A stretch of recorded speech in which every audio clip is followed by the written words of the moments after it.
We start off in a mental hospital, and Sid is a young woman who has been diagnosed with an antisocial anxiety disorder and has been told a lot of things about herself, I think, that she's maybe begun to believe or maybe even begun to start questioning. So we meet her at this sort of like big turning point in her life as a young woman, asking herself, well, what is it about myself that makes me special and unique? And maybe it's not wrong and bad, but maybe it's special and unique. She has some very particular boundaries and sensitivities. When she touches skin-to-skin contact, they switch bodies. So that's what David is referring to in the first episode there. I think it's definitely a story about an other, an outsider, someone who thinks something about themselves that they're not quite sure of what it is and maybe haven't been able to cultivate or express, and maybe has been ignored or neglected. So that as a seed for the story felt like a really, really perfect jumping off point. Is he me? Am I him? Does that make me sound crazy? Working with Noah on Fargo was a dream, and it was also, if it would have been my last time working with him, I would have been thankful and grateful.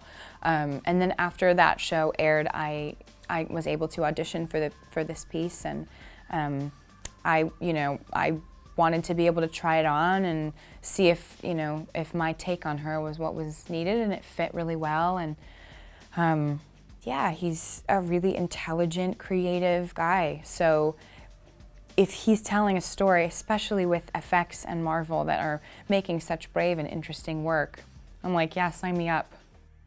There's a lot of whimsy and magical sort of like play, especially in this piece, and absolutely with Fargo, absolutely. What we were afforded with this piece that was really fun was we were building something from the ground up. It didn't exist before we made it.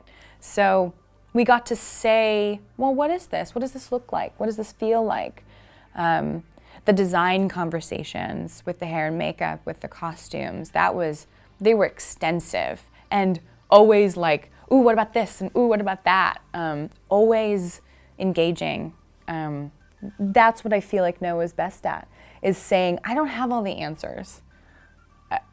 I don't expect you to have all the answers. I have really good questions and really good sort of starting points. You want to work with me on that? How do you feel about that? And so therefore you're like, well, then I have 10 ideas. I don't know which one you want, but I have 10 of them, right? And you show him an array, and he goes, well, and you kind of pick and choose. But then you're thinking, your imagination and your curiosity is so engaged that you can't help but sort of like give all you can. And for this project, it was presently collaborative. Like, we had to be communicating with each other, the camera, the crew, the people that were on set with us, the other actors. It was a constant discussion. Everyone had their print in there. You had to. Dan is a lovely and committed and talented actor and a fun guy. We got along really well. He's just a chill guy. Like we ate a lot of the same food and all get meals together, and he just wants to hang out, and I love him. He's amazing. They're looking for us. I was aware of sort of the origin of the character and where that began in the 1985 New Mutants comic books. And I also felt like we were not saying yes or no to anything. We were sort of letting it all just sort of be open and available to us. So I'm not quite sure what the blend and crossover will be. And I don't know, I think it'll just be if it feeds into the story and if it really helps kind of tell our narrative, then we'll welcome it, I suppose. Quickly, I kind of narrowed in on what was really helpful for me. Like, looking at the drawings, for example, was really, really helpful for me. The colors and the emotion and the violence, or the wild pictures of his hair and those were really inspiring to me. The narratives, the stories, we don't follow. So it was fun to read, and interesting to kind of like go, oh, that's kind of about that, and that's kind of about that, but we're sort of doing an adaptation of this young man. We're having a romance of the mind. I like that.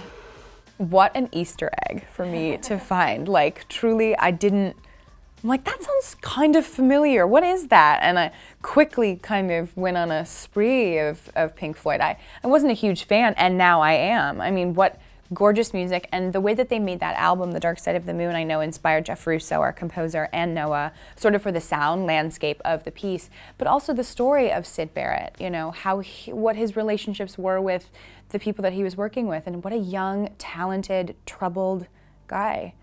For me, that was just as helpful as the comics. I moved to Los Angeles about 3 years ago, so I sort of just entered in this space where there was a lot of material for young people to be working in. So yes, I do. I think that this is where there's quality work being had in the theater, in film, in television. So it's really just you just find the smartest person in the room and politely ask to be involved. And that's sort of how I feel about it, you know, whatever medium they're using. What is luck? I mean, you know, when opportunity meets preparation. So I think, you know, I really love telling stories, and I love collaborating and working with people, and I love acting. So to be able to do it in this realm is exciting and amazing. But I've been an actor for a while, you know, working, you know, in the theater and training and things. So this just feels like another lovely extension of the work that I really, really want to do.